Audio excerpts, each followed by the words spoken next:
kasaysayan, kababalaghan, politika, current events, at iba pa. Huwag magpahuli, ating alamin. Tuklasin dito sa Historiador Filipino.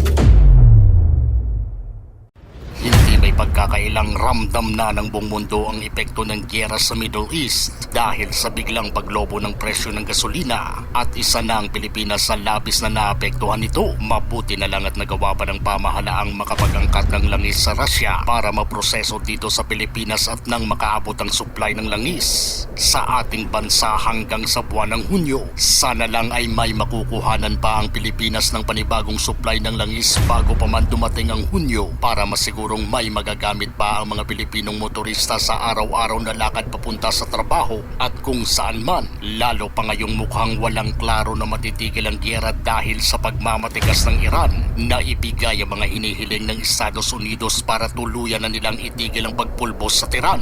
Ayon sa ulat, umabot raw sa 15 mga demands na hinihingi ng Estados Unidos sa Iran para may balik na ng normal ang sitwasyon sa Middle East. Ilan sa mga ito ay ang pagbuwag sa nuclear program ng Iran.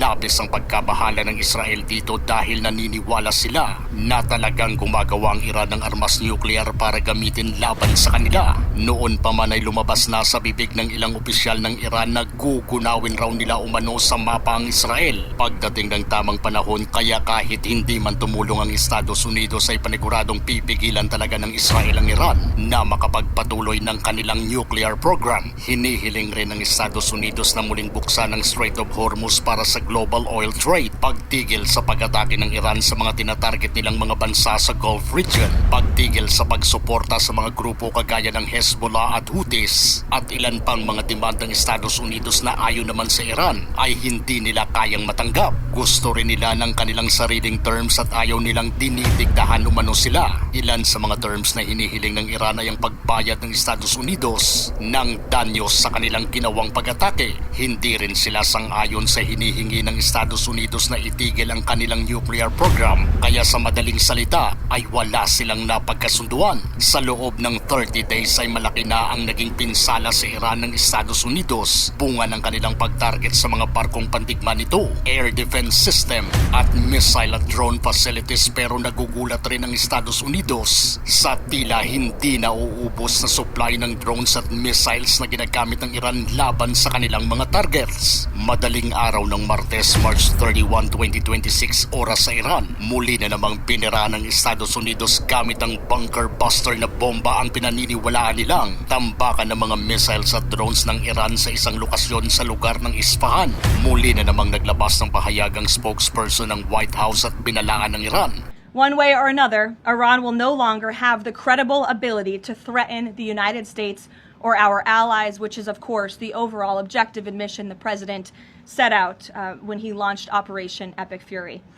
In the ongoing negotiations, of course, anything that they say to us privately will be tested, and we will ensure that they are being held accountable to their word. And if they are not, the president has laid out the military consequences that the Iranian regime will see if they don't hold true to the words that we are hearing privately behind the scenes. When the president says more reasonable, again, these folks are appearing more reasonable behind the scenes privately in these conversations than perhaps some of the previous leaders who are now no longer on planet Earth because they lied to the United States and they strung us along in negotiations, and that was unacceptable to the president, which is why many of the previous leaders were killed. Simulang inatake ng Estados Unidos ang Iran ay naglaan na ito ng timeline para sa pag-achieve ng kanilang misyon, 4 to 6 weeks. Ngayon ay ang pang-isang buwan na at may natitira na lamang ito na 2 linggo para makumpleto ang timeline na kanilang inaasahan para makumpleto ang misyon. Katulad sa nangyari noong Gulf War noong dekada 90, nang inatake ng Iraq ang Kuwait ay nagbayad ang ilang Arabong nasyon sa Estados Unidos para sa serbisyo nila na mapigilan at matalo ang Iraq sa giyera, at ito rin ngayon ang balak ni Donald Trump.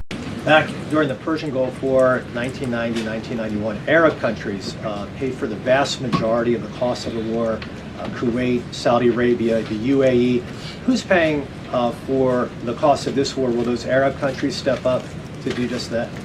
Well, I think it's something the president would be quite interested in calling them to do. I won't get ahead of him on that, but certainly it's an idea that I know that he has and something that I think you'll hear more from him on. Isang bansang Espanya sa tutol sa ginagawang operasyon ng Estados Unidos laban sa Iran. Rason para ipinagbawal nito sa kahit na anumang sasakyang panghimpapawid ng mga Amerikano na ginagamit sa gyera na dumaan sa kanilang airspace. Formal na ipinahayag ng Spain na hindi nito papayagan ang pagdaan ng mga military plane ng Estados Unidos na kasali sa mga operasyon laban sa Iran. Ayon kay Defense Minister Margarita Robles, malinaw na ipinaabot ng kanilang pamahalaan sa US na hindi rin papayagan ang paggamit ng mga base militar sa Moron at Rota para sa anumang aksyon na may kaugnayan sa digmaan.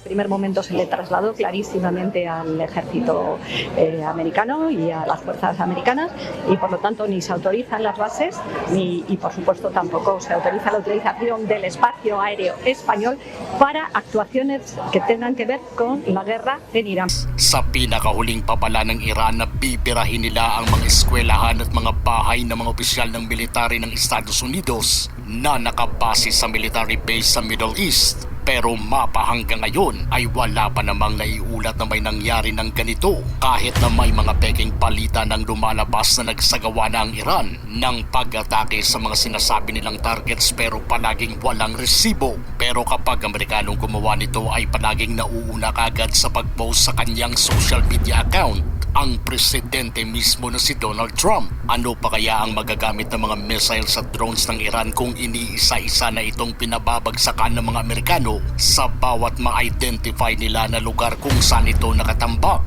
Kapag humina na ang numero ng mga missiles na napapalipad ng Iran, ibig sabihin ay tama nga ang tinarget ng mga Amerikano at nababawasan ang kanilang kapasidad at lakas ng loob at yabang na lang ang natitira sa kanila sa patuloy nilang pagbabanta. Pero kapag tuloy-tuloy pa rin ang dami ng mga missiles na bumabagsak sa mga targets nila, ay paniguradong pumalpak na naman ang intel ng mga Amerikano at hindi nila lubusang nalaman kung saan ba talaga nanggagaling ang mga missiles na ginagamit ng mga taga-Iran. 2 linggo na lang ang natitira para sa timeline ng mga Amerikano kaya paniguradong ibubuhos na nila ang lahat na pwedeng ibuhos para mapalugod at mapasuko ng Iran sa oras na wala na itong matitirang bala na gagamitin kapag patuloy pa rin itong magmamatigas. Ano na kayang mangyayari sa atin dito sa Pilipinas kapag tumagal pa ang gyera na ito? Kaya 2 lang ang dapat na mangyari para matigil ito. Ang magkaroon ng kasunduan ng mga naglalabang nasyon para mahinto na ang gyera o ang tuluyan ng madurog ang Iran at mapalitan ng mga namumuno na hindi radikal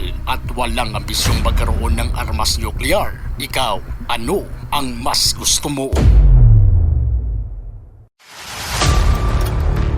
Kung gusto nyo ng mga ganitong klaseng videos, panoorin, pindutin ang notification bell, mag-subscribe at i-share sa mga kaibigan. Maraming salamat po hanggang sa susunod dito sa Historiador Filipino.